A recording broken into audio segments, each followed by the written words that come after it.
Hello and नमस्कार my dear friends. दोस्तों, MP GK के अंतर्गत ये हमारी पहली क्लास है जिसमें हम बात करेंगे मध्य प्रदेश के गठन के बारे में या मध्य प्रदेश के पुनर्गठन के बारे में, reorganisation of Madhya Pradesh. Class शुरू होने से पहले ही मैं आपको बतला दूं कि अगर आप वास्तव में तैयारी करना चाहते हैं तो ही वीडियो को देखें, वरना अपना समय खराब ना करें, क्योंकि यहाँ पर हम जिस तरीके से पढ़ाई करेंगे वे आपका एक अलग ही लेवल का रहेगा। आप जो भी एग्जाम देंगे जहां पर एमपी जीके से संबंधित प्रश्न आएंगे, आपके सभी प्रश्न यहां पर हल होंगे। मेरे साथी जिन्होंने एमपीपीएससी का एग्जाम दिया है वे एग्जाम देकर समझ तो गए ही होंगे कि अब जो प्रश्न एमपीपीएससी में पूछे जाते हैं या पूछे गए हैं उनका लेवल कुछ और है। अगर हम पुराने प्रश्नों की बात करें तो पुराने प्रश्न जहां का जो एक पैटर्न होता था, जहां पर आप एक स्ट्रेटजी को लेकर चलते थे, वह स्ट्रेटजी इस बार के पेपर में आपकी फेल हो गई होगी, ये निश्चित है। क्योंकि इस बार जो प्रश्न पूछे गए हैं अगर आपने देखे हैं तो सभी कंसेप्ट वाइज प्रश्न है, पहले जैसे प्रश्न नहीं है। एमपी जीके की ही बात करें तो प्रश्न तो आए, लेकिन कुछ प्रश्न आपको ऐसे देखने को मिले जैसे कुछ साथी यहाँ पर अफवाह तंत्र और बेसिन में ही अंतर नहीं समझ पाए। जहां पर पूछा गया कि चंबल नहर किसका भाग है, वे यहाँ पर गंगा बेसिन लगा के आई, जबकि यहां पर बेसिन और अपवाह तंत्र दोनों से संबंधित अगर उसका कंसेप्ट क्लियर होता तो वहां पर सही आंसर यमुना बेसिन या कह सकते हैं यहां पर उसका सही आंसर होता। इसका मतलब क्या है कि हमें जो भी सब्जेक्ट पढ़ना है उसको हमें कंसेप्ट, अवधारणात्मक समझ उसकी डेवलप करना है, उसके आधार पर ही हम एमपीपीएससी का प्रीलिम्स निकाल सकते हैं। अब वे टाइम गया जब आप प्रीलिम्स के लिए फैक्ट पढ़ लेते थे और आपका काम हो जाता था। ऐसा नहीं है। पेपर को अगर आप एनालिसिस करेंगे तो आप देखेंगे कि प्रश्न कंसेप्ट वाइज अधिक आए हैं पहले पेपर की वाइज उससे। अगर हम पुराने पेपरों की बात करें तो पुराने पेपर में इतने कंसेप्ट वाइज प्रश्न नहीं आते थे। अब अगर इस पेपर का हम एनालिसिस करें तो हमें यह देखने को मिलेगा कि अब हमारी जो तैयारी है कंसेप्ट वाइज होनी चाहिए, हमारे अवधारणात्मक समझ डेवलप करना होगा। तो ये हमारा पहला वीडियो है। क्लासेस हमारी 1 या 2 दिन के बाद रेगुलर रहेगी, रोज ही आपको हो सकता है संडे को छोड़कर रेगुलर आपको वीडियोस यहां पर मिलते रहेंगे। तो हम मध्य प्रदेश के गठन की बात करेंगे और एमपीपीएससी प्रीलिम्स 2021 जो भी साथी देंगे उनके लिए, साथ ही मध्य प्रदेश में जो भी एग्जाम होते हैं जहां पर एमपी जीके से संबंधित प्रश्न आएंगे वो आपके कवर होंगे। इसके अलावा हम एमपी जीके को जल्द ही लगभग 1 या 1.5 मंथ में हम कंप्लीट करेंगे। उसके बाद एमपीपीएससी से संबंधित जो भी अन्य यूनिट है, क्योंकि अगर हम एमपी जीके की ही बात करें तो 3 यूनिट आपकी एमपी जीके की है। एमपी जीके कंप्लीट होने के पश्चात हम दूसरी यूनिट को शुरू करेंगे, यानी प्रीलिम्स का जो सिलेबस है हमें नवंबर से पहले कंप्लीट करना है, क्योंकि नवंबर में आपका एग्जाम है। तो बात करेंगे मध्य प्रदेश के गठन से संबंधित, ये पहला वीडियो होगा जिसमें हम सबसे पहले यह समझेंगे कि आपने सुना होगा राज्य पुनर्गठन आयोग के बारे में। 1 नवंबर 1956 को हमारा जो राज्य है मध्य प्रदेश उसका गठन होता है, जबकि भारत को आजादी 1947 में मिली। तो 1947 में ही मध्य प्रदेश का गठन क्यों नहीं हुआ, या 1956 को ही मध्य प्रदेश का गठन क्यों हुआ, उस बात को हमें समझना है। और इस बात को समझने के लिए हमें आजादी से पहले की बात को देखना होगा कि आजादी के पहले यहां पर किस तरीके की चीजें हुआ करती थी। उसके बाद ही हम 1947 पर आएंगे और 1947 से 56 तक की स्थिति को समझना पड़ेगा। फिर जाकर हम 1 नवंबर 1956 यानी कि राज्य पुनर्गठन आयोग पर आएंगे और उसके बाद मध्य प्रदेश के गठन को देखेंगे। यानी सीधा सा अगर हम बात करें तो जिस प्रकार से आज हम मध्य प्रदेश का स्वरूप देखते हैं या मानचित्र देखते हैं, इस मानचित्र को, इस स्वरूप को यहां पर बनने में क्या क्या कारण रहे और किस प्रकार से इसका स्वरूप बना, इसको समझने के लिए हमें थोड़ा सा इसकी ऐतिहासिक पृष्ठभूमि को देखना होगा। सबसे पहली बात करते हैं 1947 की। 1947 की अगर हम बात करें तो यहां पर कुछ स्थितियों को हमें समझना होगा।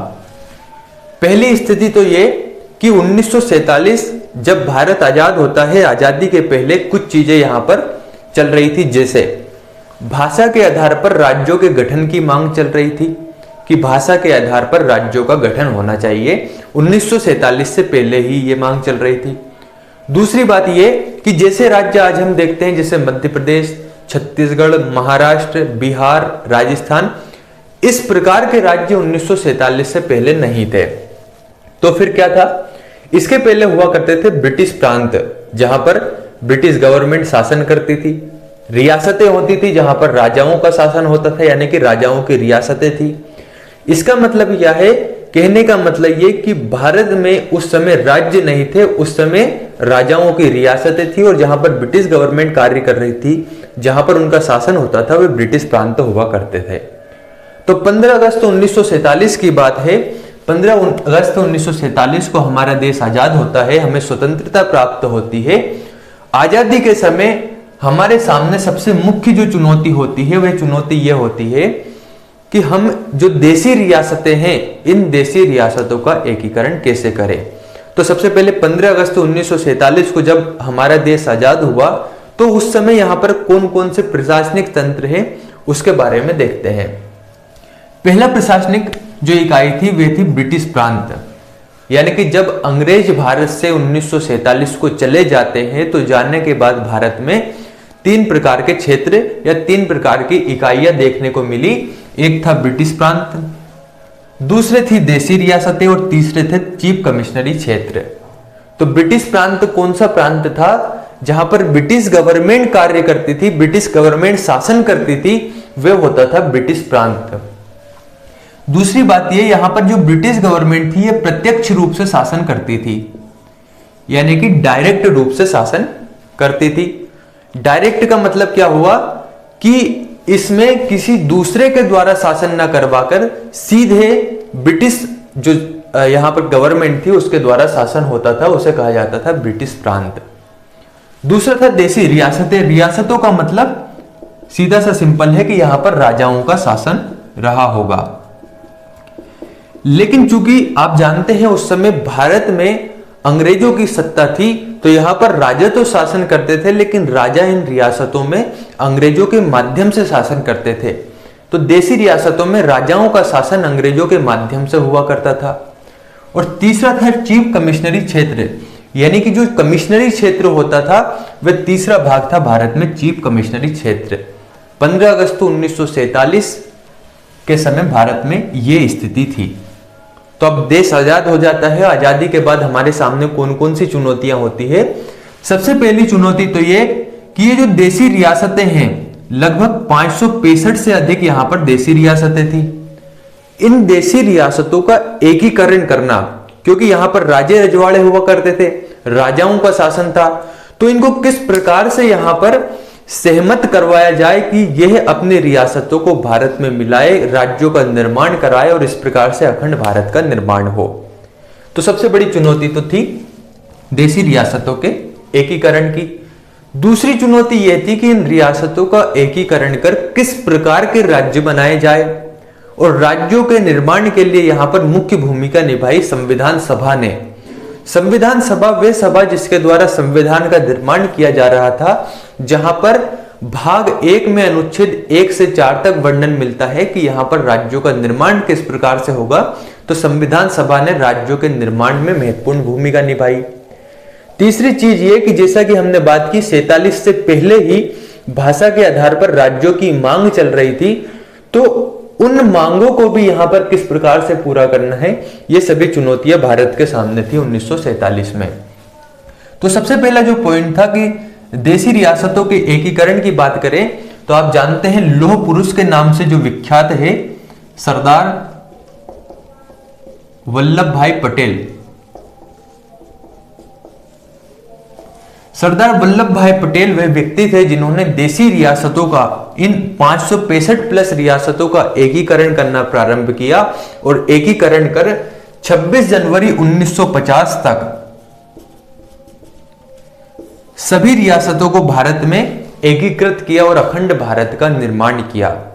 यानी कि देशी रियासतों के एकीकरण में सबसे महत्वपूर्ण भूमिका निभाई सरदार वल्लभ भाई पटेल द्वारा।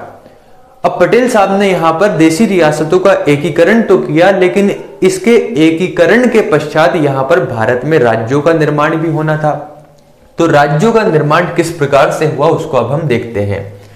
1947 में जब देशी रियासतों का एकीकरण हुआ तो यहां पर 4 प्रकार के राज्यों की श्रेणियां बनाई गई। 4 प्रकार के राज्य कौन कौन से? एक प्रकार का राज्य बनाया गया पार्ट ए प्रकार का राज्य, दूसरा था पार्ट बी प्रकार का राज्य, और तीसरा था पार्ट सी प्रकार का राज्य, चौथा था पार्ट डी प्रकार का राज्य। अब यहां पर जो विभिन्न क्षेत्र थे, जैसे कि ब्रिटिश प्रांत था, देशी रियासतें थी, चीफ कमिश्नरी क्षेत्र थी, इन सभी को अलग अलग भागों में यहां पर रखा गया। जैसे कि जो भारत में ब्रिटिश प्रांत थे, जहां पर ब्रिटिश गवर्नमेंट शासन करती थी, उन ब्रिटिश प्रांतों को रखा गया पार्ट ए के अंतर्गत। जो देशी रियासतें थी, अब चूंकि इन रियासतों में कुछ बड़ी रियासतें भी थी, कुछ छोटी रियासतें भी थी, तो इन बड़ी रियासतों को रखा गया पार्ट बी के अंतर्गत। छोटी रियासतों और जो चीफ कमिश्नरी क्षेत्र थे, इनको रखा गया पार्ट सी के अंतर्गत। और एक क्षेत्र जो कि अंडमान निकोबार द्वीप समूह के नाम से आप जानते हैं, इसे रखा गया पार्ट डी के अंतर्गत। और इस प्रकार से भारत में 4 प्रकार के राज्यों की श्रेणियां बनाई गई, जिसमें पार्ट ए में ब्रिटिश प्रांतों को रखा गया, पार्ट बी में देशी रियासतों को रखा गया, पार्ट सी में छोटी रियासतें और चीफ कमिश्नरी क्षेत्र रखे गए, और पार्ट डी में अंडमान एवं निकोबार द्वीप समूह को रखा गया। इस प्रकार से भारत में यहां पर राज्यों का निर्माण होता है। तो जो ब्रिटिश प्रांत जहां पर पार्ट ए में रखे गए थे, जैसे आज हम कहते हैं कि राज्य के यहां पर प्रमुख रूप से मुख्यमंत्री को हम जानते हैं, राज्यपाल को जानते हैं, इस प्रकार से पार्ट ए के जो प्रमुख बनाए जाते थे उन्हें कहा जाता था गवर्नर। गवर्नर यानी कि राज्यपाल। तो पार्ट ए के प्रमुख कौन होते थे? गवर्नर। पार्ट बी के जो प्रमुख बनाए जाते थे उन्हें कहा जाता था राज प्रमुख। पार्ट सी में यहां पर छोटी रियासतें और चीफ कमिश्नरी क्षेत्र थे, तो यहां पर हालांकि मिलता नहीं है, लेकिन इनके क्षेत्र को भी राज प्रमुख के नाम से ही जाना जाता था। तो पार्ट ए के प्रमुख गवर्नर यानी राज्यपाल, पार्ट बी के राज प्रमुख, और पार्ट सी में भी यहां पर राज प्रमुख का पद देखने को मिलेगा। इस प्रकार से राज्यों की श्रेणियां बनी और भारत में 4 प्रकार के राज्य बन गए, यानी कि 4 प्रकार के राज्यों की श्रेणियां बन गई। पार्ट ए प्रकार के राज्यों की श्रेणी, पार्ट बी प्रकार के राज्यों की श्रेणी, पार्ट सी प्रकार के राज्यों की श्रेणी और पार्ट डी प्रकार के राज्यों की श्रेणी। आपको इन बातों को ध्यान रखना है कि ब्रिटिश प्रांत कौन से उसमें था, देशी रियासतों में बड़ी रियासतें किसके उसमें थी, पार्ट ए में जो प्रमुख होते थे उन्हें क्या कहा जाता था, पार्ट बी के प्रमुख को क्या कहा जाता था। क्योंकि मध्य प्रदेश में भी आपको ब्रिटिश प्रांत रियासतें देखने को मिलेगी, तो इनके एकीकरण में या जिस प्रकार मध्य प्रदेश का निर्माण होगा, तो वहां पर हमें ध्यान रखना होगा कि ब्रिटिश प्रांत पार्ट ए का हिस्सा था, तो हमें आसानी से उसके पुनर्गठन को समझ सकते हैं। तो इस प्रकार से साहब देशी रियासतों का एकीकरण हुआ, ब्रिटिश प्रांत इन सभी का एकीकरण कर यहां पर राज्यों की श्रेणियां बनाई गई। अब दूसरी स्थिति जो हमने बात की थी कि भाषा के आधार पर राज्यों की मांग भी यहां पर उठ रही थी, तो भाषा के आधार पर राज्यों की मांग उठ रही थी, तो इस बात के लिए कि भाषा के आधार पर राज्यों का गठन हो सकता है अथवा नहीं, इस बात की आपको समीक्षा करनी है, इसकी रिपोर्ट देनी है। इसके लिए एक आयोग का गठन होता है जिसका नाम था एस.के. धर आयोग। एस.के. धर आयोग का गठन किया जाता है 1948 में, और इसका जो गठन करते हैं वे करते हैं या इसका निर्माण करते हैं डॉक्टर राजेंद्र प्रसाद, जो कि संविधान सभा के अध्यक्ष थे। तो संविधान सभा के स्थायी अध्यक्ष डॉक्टर राजेंद्र प्रसाद एक आयोग का गठन करते हैं जिसका नाम था एस.के. धर आयोग। धर साहब की अध्यक्षता में इस आयोग का गठन किया जाता है यहां पर 1948 में। एस.के. धर आयोग यहां पर सर्वे करता है, यहां पर विभिन्न प्रकार के रिसर्च करने के बाद यहां पर अपनी रिपोर्ट या समीक्षा देते हुए कहता है कि भाषा के आधार पर राज्यों का गठन नहीं किया जाना चाहिए, और अगर आप भाषा के आधार पर राज्यों का गठन करते हैं तो इससे देश की एकता और अखंडता को खतरा है, साथ ही आप जो प्रशासन तंत्र है, यह प्रशासन तंत्र भी विफल हो सकता है। तो इस प्रकार से धर आयोग अपनी समीक्षा देता है और समीक्षा में भाषा के आधार पर राज्यों के गठन की मांग को मना कर देता है। जब ऐसी बातें होती है तो चूंकि यहां पर भाषा के आधार पर राज्यों के गठन की मांग काफी पहले से चल रही थी और देश आजाद होने के बाद भी भाषा के आधार पर राज्यों का गठन नहीं हुआ, तो परिणाम स्वरूप यहाँ पर लोग आंदोलन करना प्रारंभ करते हैं, और आंदोलन करना प्रारंभ करते हैं तो यहाँ पर एक समिति का गठन होता है जिसका नाम होता है जेवीपी समिति। जे से जवाहरलाल नेहरू, वी से वल्लभ भाई पटेल और पी से पट्टाभी सीतारमैया। प्रश्न भी बनता है कि जेवीपी समिति के सदस्यों का नाम बतलाइए, तो जवाहरलाल नेहरू, वल्लभ भाई पटेल और पट्टाभी सीतारमैया, इन तीनों को लेकर एक समिति बनाई जाती है जिस समिति का नाम था जेवीपी समिति। दिसंबर 1948 में इस समिति का गठन होता है, और इस समिति का कार्य क्या होता है कि जो धर आयोग ने अपनी रिपोर्ट दी है जिसमें कहा है कि भाषा के आधार पर राज्यों का गठन नहीं हो सकता, इसकी आप जांच कीजिए। तो जेवीपी समिति जांच करना प्रारंभ करती है, और जांच करने के पश्चात अपनी रिपोर्ट यानी कि समीक्षा प्रस्तुत करती है अप्रैल 1949 में। 1949 में जेवीपी समिति रिपोर्ट प्रस्तुत करते हुए कहती है कि हाँ बिल्कुल धर आयोग द्वारा दी गई रिपोर्ट सत्य है, यहाँ पर यानी भाषा के आधार पर राज्यों के गठन नहीं होना चाहिए। जब धर आयोग भाषा के आधार पर राज्यों के गठन की मांग को अस्वीकार कर देता है और जेवीपी समिति भी भाषा के आधार पर राज्यों के गठन की मांग को यहां पर मना कर देती है, तो ऐसी स्थिति में जो मद्रास प्रांत था, उस समय मद्रास प्रांत हुआ करता था, तो मद्रास प्रांत के तेलुगु भाषी लोग यहां पर आंदोलन करना प्रारंभ करते हैं, और उनके एक नेता थे श्री रामुल्लू, जिनका नाम पोटी श्री रामुल्लू भी मिलता है। ये 58 दिन के आमरण अनशन के तहत, यानी कि श्री रामुल्लू की 58 दिन के आमरण अनशन के चलते मृत्यु हो जाती है, और जैसे ही श्री रामुल्लू की मृत्यु हो जाती है, यहाँ पर आंदोलनकारी भड़क उठते हैं। परिणाम स्वरूप सरकार को स्थिति को संभालने के लिए भाषा के आधार पर पहले राज्य का निर्माण करना पड़ता है, और भाषा के आधार पर पहला राज्य बन जाता है आंध्र प्रदेश। इस प्रकार से आपसे प्रश्न पूछा जाता है कि भाषा के आधार पर गठित पहला राज्य कौन सा है, तो वह है आंध्र प्रदेश। कब बना? 1 अक्टूबर 1953 को। ये दोनों प्रश्न अधिकांश पेपरों में पूछे गए हैं कि भाषा के आधार पर गठित पहला राज्य कौन सा है, तो आंध्र प्रदेश। कब बना? 1 अक्टूबर 1953 को। तो 1 अक्टूबर 1953 को भाषा के आधार पर आंध्र प्रदेश गठित होता है। अब देखिए यहां पर स्थिति को समझिए। जब पूरे देश में अधिकांश भाषा जो आपका भाग है, इन भागों में भाषा के आधार पर राज्यों के गठन की मांग चल रही थी, तो स्वाभाविक सी बात यह है कि अगर एक राज्य का निर्माण आप भाषा के आधार पर कर देते हैं, तो अन्य स्थानों पर भी भाषा के आधार पर राज्यों के गठन की मांग चलेगी। तो ऐसी स्थिति में सरकार द्वारा यहां पर भाषा के आधार पर राज्यों के गठन को लेकर एक आयोग का गठन किया जाता है जिसका नाम है राज्य पुनर्गठन आयोग। तो इस प्रकार से राज्य पुनर्गठन आयोग का गठन होता है, और इसकी जो पूरा इतिहास है ये इसका इतिहास रहा कि क्या कारण बना कि राज्य पुनर्गठन आयोग का गठन करना पड़ा। जस्टिस फजल अली साहब की अध्यक्षता में राज्य पुनर्गठन आयोग का गठन किया जाता है, और राज्य पुनर्गठन आयोग के अध्यक्ष रहते हैं जस्टिस फजल अली। इसमें अन्य सदस्य रहते हैं हृदयनाथ कुंजरू और के.एम. पणिकर। यह भी प्रश्न पूछा जाता है कि राज्य पुनर्गठन आयोग का गठन कब किया गया, तो 29 दिसंबर 1953 को राज्य पुनर्गठन आयोग का गठन हुआ, जिसके अध्यक्ष जस्टिस फजल अली और इसके अन्य सदस्य हृदयनाथ कुंजरू और के.एम. पणिकर थे। 29 दिसंबर 1953 को राज्य पुनर्गठन आयोग का गठन होता है। अक्टूबर 1955 में राज्य पुनर्गठन आयोग अपनी रिपोर्ट देता है, और रिपोर्ट प्रस्तुत करते हुए कहता है, यहां पर कुछ बिंदु यहां पर देता है जिसमें कहता है कि जो आपने 4 श्रेणी के राज्य बनाए थे, हमने देखा था part A, part B, part C और पार्ट डी, इन 4 श्रेणी के राज्यों को समाप्त करना होगा। तो पहला पॉइंट क्या था कि आपके जो पार्ट ए, बी, सी और डी, ये 4 प्रकार के श्रेणी के राज्य है, इनको समाप्त किया जाए। ये किसने कहा? राज्य पुनर्गठन आयोग ने। दूसरी बात इन्होंने कही कि जो राज्य प्रमुख का पद है, जहां पर हम देखते हैं पार्ट बी में राज्य प्रमुख का पद हुआ करता था, इस राज्य प्रमुख के पद को समाप्त किया जाए। तो आज आप जानते हैं कि कहीं भी आपको राज्य प्रमुख का पद नहीं मिलेगा, जबकि गवर्नर यानी राज्यपाल का पद आपको जरूर मिलेगा। तो राज्य प्रमुख का पद 1955 में ही राज्य पुनर्गठन आयोग के द्वारा समाप्त किया गया।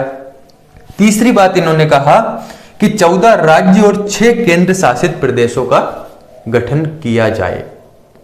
अगर आपने पीसीएस का पेपर देखा होगा जो 25 जुलाई को हुआ था, तो उसमें आपका एक ऑप्शन ये आया था, इससे संबंधित प्रश्न आया था और यही आपका सही आंसर था।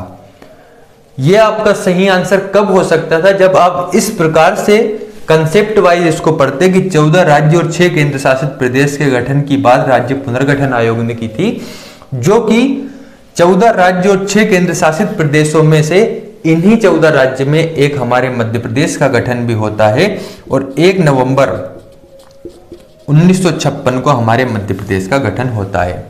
तो स्थिति क्या है, एक बार और हम देखते हैं कि 29 दिसंबर 1953 को राज्य पुनर्गठन आयोग का गठन होता है, जिसके अध्यक्ष जस्टिस फजल अली रहते हैं। हृदयनाथ कुंजरू और के.एम. पनीकर इसके अन्य सदस्य होते हैं। अक्टूबर 1955 में यह अपनी रिपोर्ट देता है, जिसमें कहता है कि 4 श्रेणियों के राज्य समाप्त किए जाए, राज्य प्रमुख का पद समाप्त किया जाए और 14 राज्यों और 6 केंद्र शासित प्रदेशों का गठन किया जाए। इन्हीं 14 राज्यों के गठन के समय में एक राज्य हमारा मध्य प्रदेश भी गठित होता है, जो कि कब होता है? 1 नवंबर 1956 को। तो आपको यहां पर 2 से 3 बातें ध्यान रखना है जो पेपर से संबंधित है। पहली, मध्य प्रदेश या कहें मध्य प्रदेश का गठन किसके उस पर हुआ? तो राज्य पुनर्गठन आयोग, यानी कि 29 दिसंबर 1953 को गठित राज्य पुनर्गठन आयोग के आधार पर मध्य प्रदेश का गठन हुआ। दूसरी बात, मध्य प्रदेश का गठन किस आधार पर हुआ? तो आप जानते हैं भाषा के आधार पर मध्य प्रदेश का गठन हुआ।